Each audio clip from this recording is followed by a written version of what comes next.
There it is.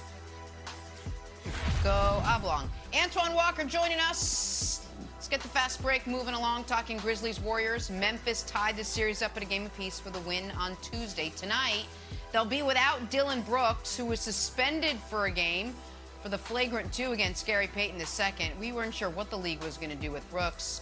Broussard, you surprised that he got suspended for Game 3? No, I'm not, and I think it's justified. Good on them, because it was a flagrant 2, just like Draymond's was a flagrant 2 in Game 1. But this was so much worse than what Draymond did.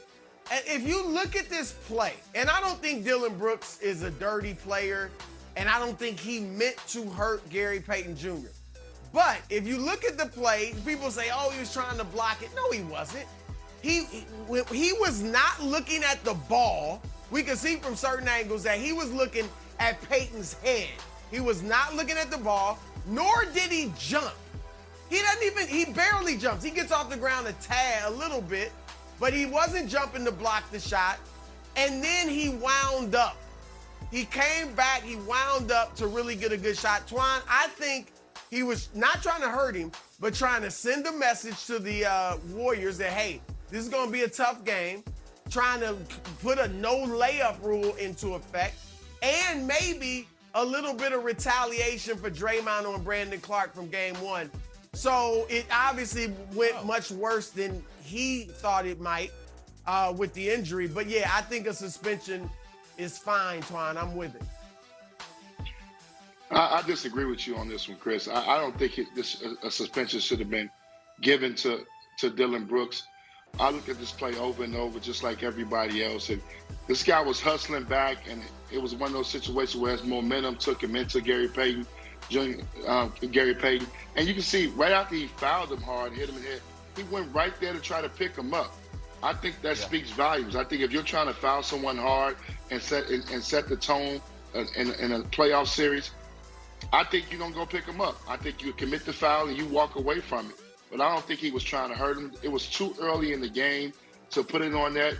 I don't think, Brandon Clark's foul, Draymond Green foul, was that severe when you wanted to actually get retaliation on him. So I think the flagrant 2 foul was good enough. But I think the result is why they suspended him. I think we all feel bad for Gary Payton and that he's not going to be able to compete in this playoff series. Steve Kerr did a terrific job during the game, after the game, of making this more than what it really was and taking it out of basketball content, talking about basketball codes and all these different things and trying to make it much more bigger than what it was. And the league bid on it. And they suspended this kid for one game. And it's going to really hurt Memphis. Memphis needs Dillon Brooks to try to win this series. And this game is going to be an important game for them in Game 3 to not have him. So I think they got it wrong. I think the flagrant foul, too, was enough. We could have moved on from it. And now, what's going to happen now when Golden State? What if Golden State retaliates on one of their players tonight? Does that mean that the next guy's going to get kicked out? You're just setting a bad precedence for what you're going to have to call throughout the playoffs. So bad decision on the suspension side. Well, listen, I think everyone needs to adjust their eyes. The way the NBA wants the game officiated, hard fouls are flagrant ones. What used to be a flagrant 1 is a flagrant 2. And what used to be a flagrant 2, we now know can lead to a suspension. But Wiles, I've got something I want you to bring up in your meeting with Adam Silver. Because there's an odd thing that happened here. This happened 3 minutes into the game. If it happened with 3 minutes left in the game, Dillon Brooks' actual penalty is way different. Because it's an ejection and a suspension. But because it happened 3 minutes into the game, it's kind of a 2-game suspension, right? So, and in college football, you know how you get targeting, but if it happens in the first half, you're just ejected. If it happens in the second half, you're ejected for the first half of the next game. So here's what I want you to float to Silver. Flagrant 3s, which is a 48-minute penalty. So Dillon Brooks, that is a flagrant 3. You were kicked out of the game. You can come back 2 minutes and 52 seconds into the next game. So it's worse than Draymond's. Draymond's regular flagrant 2, you're kicked out. This is a 48-minute penalty. Because it is a little too punitive that he has to miss almost 2 entire games. But it should be worse than what happened to Draymond. So It's a 48-minute penalty, my friend. If it happened at the end of the first quarter, then the next game you are eligible to check in the end of the first quarter. Flagrant 3. You guys are laughing, but as I started describing it, it's brilliant. Admit it, brilliance, utter brilliance by your guy, Wilds. Look, I will give you the brilliant Don't stamp hold on your that. breath. That was absolutely brilliant, and I will just make it a little bit better. We want a penalty box like hockey, where you have to sit there in full uniform with a countdown clock of when you're allowed to come back in. And then it's like, Exactly. like you're allowed to just come back right 2 off minutes and 52 look, seconds, he can come you know in. what? Flagrant 3, 48 I don't minutes. actually meet with the commissioner, but if I ever run into him, I'm going to bring it up. Flagrant 3 and a penalty box. Sounds good. You don't meet with the commissioner. See? It's all it takes. You said you'd been advocating for Call my it in. vote. Well, Let's head a lot of east. Zoom. Bucks Celtics knotted in a game apiece. Lots of talk after game It was 2. good How for the well show, the Nick, that's Celtics all. have defended Good Giannis. banter.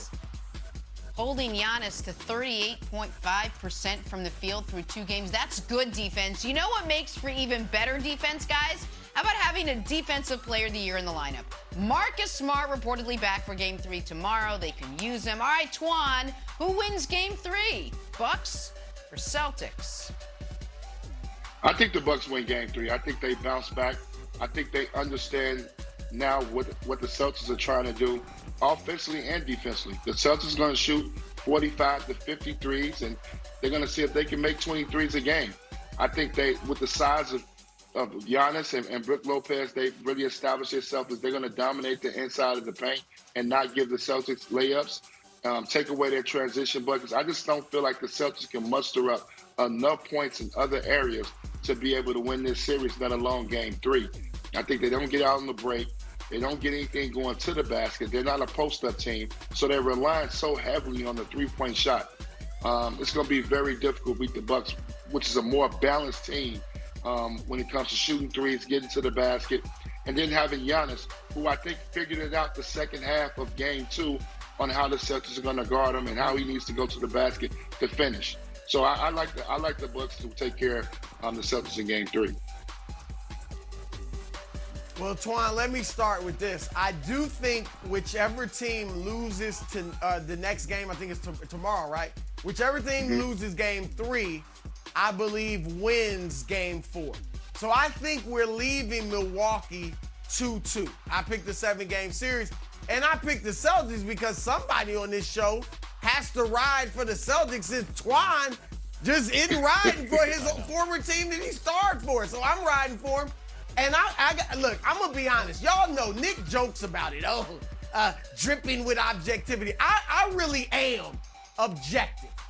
And I'm thinking I got Milwaukee winning Game 3. I do think they win Game 3. I still got the Celtics in 7, but I think Milwaukee wins this game.